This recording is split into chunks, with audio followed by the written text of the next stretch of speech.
Quando falamos sobre uma dor lombar secundária a uma hérnia de disco, na qual o diagnóstico do paciente é de uma radiculopatia, onde verdadeiramente há uma compressão nervosa real provocada pela hérnia de disco extrusa, ou seja, apenas 4% dos casos, porque 96% dos casos são gerenciados com tratamentos conservador, com fisioterapia musculoesquelética, a gente precisa entender que os resultados comparando a cirurgia e o tratamento conservador ao longo de um ano, eles são iguais.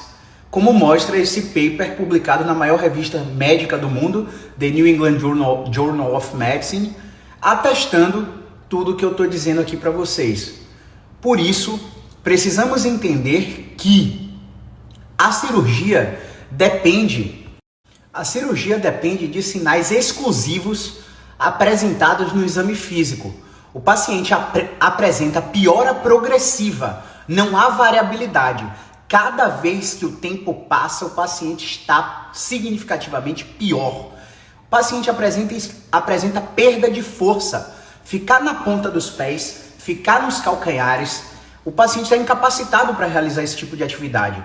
O paciente apresenta tensão neural adversa. Você que é um paciente leigo, um seguidor que não entende o que é isso, basta você deitar de barriga para cima e levantar a sua perna reta sem deixar o joelho dobrar. Sua perna não vai elevar mais que 35 graus e em 35 graus, além da resistência oferecida pela tensão do seu nervo ciático, você vai ter a reprodução da dor na qual você se queixa.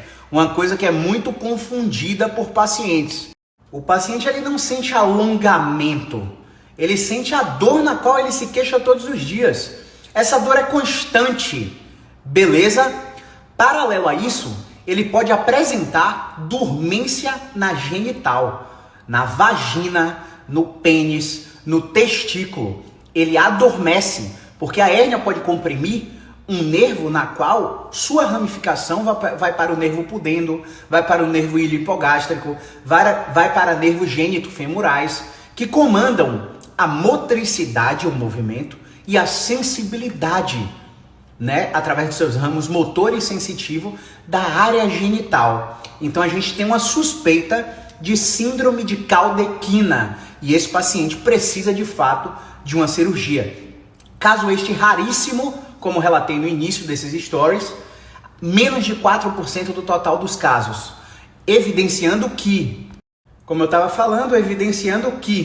os achados do seu exame de imagem podem não representar a causa da sua dor e a intensidade da sua dor nada tem a ver com a gravidade da lesão por hérnia de disco.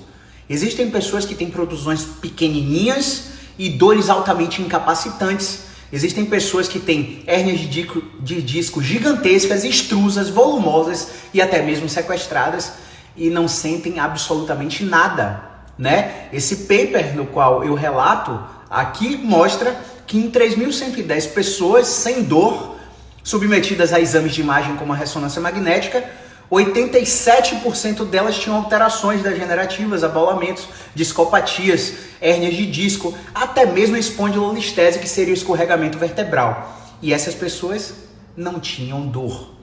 Se eu pudesse te dizer qual a grande sacada para despreocupar-se com o seu problema, para você, terapeuta, despreocupar o seu paciente, eu diria que não existe outro caminho a não ser apresentar as evidências a esses pacientes de uma forma didática, explicativa, negociável, não impositiva, mostrando para ele que papers como esse, por exemplo, existem, onde há uma reabsorção espontânea da sua hérnia de disco.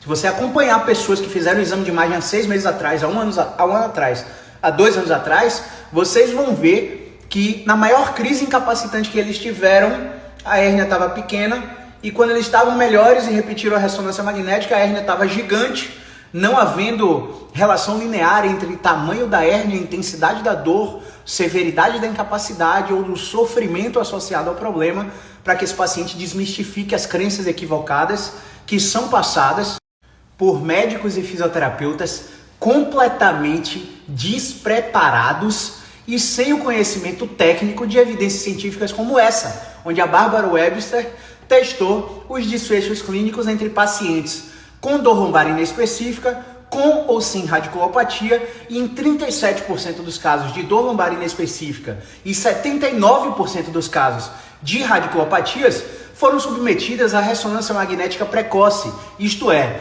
antes de 6 semanas do episódio de dor. E o que é que aconteceu? Os resultados foram iguais nos dois grupos para os desfechos dor e incapacidade e, pasmem, os custos com despesas médicas variaram de 13 a 14 mil dólares a mais nos grupos que fizeram ressonância magnética, mesmo quando esse grupo tinha incapacidade mínima associada ao problema, variando de 7 a 8 mil dólares a mais só porque você fez uma ressonância magnética. Bom, dito tudo isso, eu espero só que você entenda que há um conflito de interesses absurdo na prescrição inadequada de ressonâncias magnéticas e seus laudos, apresentados por radiologistas que não te examinaram fisicamente, precisam ser correlacionados com os achados do seu exame físico, que é quando o fisioterapeuta vai lá e testa você para ver se o exame físico, a sua história de vida, a sua história de problema é compatível com o que está na ressonância. E quase nunca é compatível. Menos de 4% dos casos precisam de cirurgia. E quando essa dor passa de 3 meses, de cada 2 que operam, um continua com dor, apresentando síndrome de falha cirúrgica. Então, a gente pode aprender pela dor e pela oportunidade. Eu espero que você escolha não aprender pela dor. Só que acontece o seguinte: quando você falha todas essas alternativas de tratamento, sua dor cronifica, você faz uma cirurgia, você não melhora, eles vão te dar uma única opção: colocar um implante neuromedular. E esse implante medular vai ficar bombeando substâncias lá na sua medula para enganar o cérebro para combater a dor. Pacientes vão para essa cirurgia várias vezes. Muitos pacientes vão para essa cirurgia com a expectativa de zerar a dor. Só que eu quero te explicar que a dor, segundo a Associação Internacional para o Estudo da Dor, ela não é causada por uma única coisa, como um defeito na estrutura que precisa ser corrigido. Logo, dor é sensação, emoção e pensamento. Dor é multidimensional, influenciado por diversos fatores da sua vida, e se eu pudesse falar para você os principais fatores psicossociais que eu encontro nos meus pacientes, são conflitos sociais e financeiros dentro dos seus próprios relacionamentos, e isso acaba fazendo com que o seu cérebro, o seu sistema nervoso, entre em hiperreatividade. E lá dentro do seu cérebro tem 2 torneirinhas.